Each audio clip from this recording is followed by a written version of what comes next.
Nous sommes le mardi 5 août, il est 16h en temps universel, vous écoutez bien Radio France Internationale, il est 18h à Paris et à Genève. Le journal en français facile. Diane Berger. Genève, où 180 pays sont réunis pour des négociations importantes dédiées à la lutte contre la pollution plastique.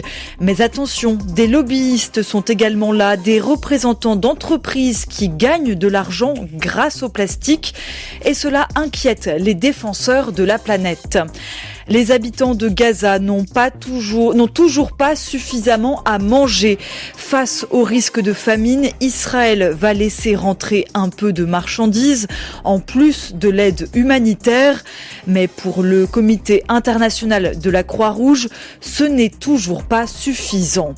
Et le Grand Canyon touché par un violent incendie dans l'ouest des États-Unis, le célèbre site naturel américain victime de ce que l'on appelle un méga-feu.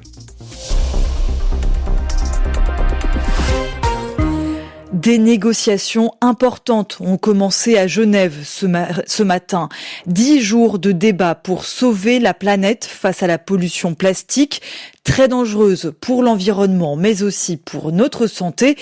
460 millions de tonnes de plastique sont produites chaque année dans le monde et la moitié ne sert qu'une seule fois. Alors, les représentants de 180 pays sont présents en Suisse pour ces négociations. Leur objectif, écrire un traité qui poussera les États à agir pour réduire la production de plastique et aussi pour mieux les recycler. Lors des dernières sessions sur ce sujet, les discussions étaient bloquées par une dizaine de pays producteurs de plastique et de pétrole. Et puis il faut aussi noter qu'il y a à Genève des représentants d'entreprises qui font par exemple des boissons en bouteilles plastiques. Lauriane Trimoula regrette leur présence. Elle est la porte-parole de la Fondation Gallifrey qui lutte contre le plastique dans les océans. Avant de l'écouter, une précision. Elle est suisse, donc elle utilise le mot 90 pour dire 90. C'est une variation qui existe aussi en Belgique. On écoute Lauriane Trimoula. Lors du dernier tour de négociation à Busan, on a compté 221 lobbyistes de l'industrie de la pétrochimie. S'ils étaient une délégation à eux seuls, ce serait la plus forte délégation de tous, sachant qu'en comparaison, la délégation de l'Union européenne et de tous ses États membres, c'était 191 personnes. Ce n'est pas normal d'avoir ces personnes à la table des négociations parce qu'ils ont accès à des informations et des conversations hautement sensibles, hautement confidentielles, parce que certains industriels ont infiltré certaines délégations lors des négociations. Je parle de délégations de pays. Et donc, ils peuvent utiliser ces informations dans leurs intérêts commerciaux. Donc, il y a un énorme conflit d'intérêts. C'est vraiment problématique parce que, pour faire une comparaison un peu osée, c'est comme si vous invitiez des fabricants d'armes à un traité de négociation sur la paix. Lauriane Trimoula de la Fondation Gallifrey, en colère donc contre la présence de représentants des producteurs de plastique aux discussions en cours à Genève. Benyamin Netanyahou est ferme. Pour le Premier ministre israélien, il faut, je cite, vaincre totalement le Hamas à Gaza pour pouvoir libérer les derniers otages. Il l'a déclaré il y a quelques heures, juste avant une réunion de son cabinet de sécurité, son équipe rapprochée dédiée aux questions militaires. Hier, des anciens chefs du Mossad, du Shin Bet, des armées ou encore de la diplomatie israélienne ont lancé un appel à mettre fin à la guerre à Gaza, car le Hamas ne représente plus, selon eux, une menace stratégique pour Israël. En parallèle, Israël annonce autoriser l'entrée de marchandises privées dans la bande de Gaza. Alors, tout ne va pas rentrer, cela ne concerne que certains types de produits, la nourriture par exemple. Ce sera via un nombre de commerçants limité, choisis par les services de sécurité israéliens. Il y aura aussi des contrôles de sécurité importants. Et cela ne va donc pas suffire, selon Sarah Davis du Comité international de la Croix-Rouge, le CICR, qui rappelle que les besoins sont immenses à Gaza pour éviter la famine et il faudra donc bien plus pour y répondre. On l'écoute. Il s'agit d'une situation humanitaire vraiment terrible. Les besoins sont incroyablement vastes. Les gens se débattent face à cela depuis 21 mois. Donc, ce que nous avons demandé et continuons à demander, c'est l'entrée sans entrave rapide et continue de l'aide humanitaire à Gaza, ainsi que les conditions d'une distribution efficace et sûre de cette aide à ceux qui en ont si désespérément besoin. Une augmentation de l'entrée de marchandises commerciales va légèrement améliorer la situation, mais il faut se souvenir que pour les gens, les obstacles se situent à plusieurs niveaux.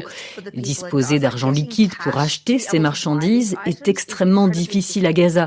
Et ces marchandises sont généralement assez chères. Tout le monde n'en a pas les moyens. Donc il faut trouver une solution globale qui inclut les marchandises commerciales, mais qui inclut aussi une importante augmentation de l'aide humanitaire. Sarah Davis du CICR, elle répondait à Mélissa Barra. La Lituanie demande l'aide de l'OTAN. Selon les autorités lituaniennes, un drone russe est entré sur son territoire la semaine dernière. Il s'est retrouvé dans une zone d'entraînement militaire et il transportait 2 kilogrammes d'explosifs. Une menace donc pour la sécurité du pays.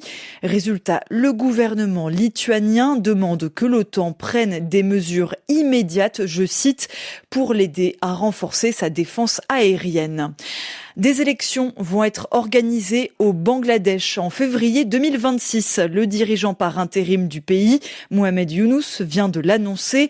Déclaration à l'occasion du premier anniversaire de la chute de l'ancienne première ministre du pays, Sheikh Hasina, renversée après plusieurs semaines de grandes manifestations. Une autre élection plus proche dans le temps. La prochaine présidentielle au Cameroun est prévue le 12 octobre prochain. Et nous l'avons appris ce mardi après-midi. À 2 mois du scrutin, le recours de Maurice Kamto a été rejeté. Le Conseil constitutionnel a tranché. Le candidat du Manidem ne pourra donc pas se présenter à l'élection. Le Rwanda va accueillir jusqu'à 250 migrants expulsés des États-Unis. Le gouvernement rwandais l'a annoncé, c'est dans le cadre d'un accord avec Washington. La Maison-Blanche négocie en effet avec différents États pour envoyer des migrants présents sur le sol américain vers d'autres pays. Une pratique très controversée. Les États-Unis, où un site naturel très célèbre est touché en ce moment par un grave incendie, le parc naturel du Grand Canyon, touché donc depuis 1 mois maintenant par des flammes hors de contrôle. Le feu a doublé de taille en quelques jours seulement. Bonsoir Léa Leden-Matin. C'est le plus grand feu de végétation de l'année aux États-Unis. Depuis le 4 juillet, plus d'1 millier de pompiers combattent sur terre et dans les airs l'incendie qui ravage le Grand Canyon. Un incendie qui est surnommé le Dragon Bravo Fire. Il est qualifié de méga-feu. C'est un terme qu'on utilise pour les incendies ayant brûlé plus de 40 000 hectares. Si le feu est actuellement incontrôlable, c'est à cause de la végétation très inflammable du site naturel de l'Arizona et de la météo particulièrement sèche. Conséquence, le feu n'est contenu qu'à 13% et risque de s'étendre dans les prochains jours. Pour l'instant, aucune victime n'est à déplorer, mais l'incendie a détruit 50 à 80 bâtiments de la rive nord du Grand Canyon, dont le seul hôtel de la zone. De son côté, la rive sud, la plus touristique, accueille toujours les visiteurs. Les sénateurs démocrates de l'Arizona reprochent au gouvernement fédéral sa réponse tardive. Dans l'Ouest américain, la gestion des incendies est un sujet sensible, puisque Donald Trump a imposé d'importantes coupes budgétaires et des licenciements à l'agence chargée des forêts et à celle qui gère les catastrophes. Explication signée Léa Leden-Matin. Toujours aux États-Unis, Bill et Hillary Clinton vont devoir répondre aux questions d'une puissante commission du Congrès.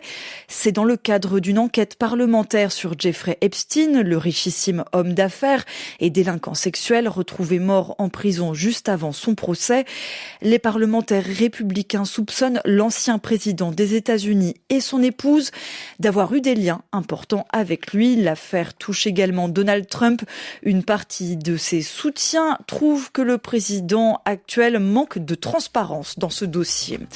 Il est maintenant quasiment 16h10 en temps universel. C'est la fin de ce journal en français facile. Si vous voulez vous entraîner, le réécouter, utiliser le script pour vérifier si vous avez bien compris, c'est sur notre site dédié françaisfacile.rfi.fr.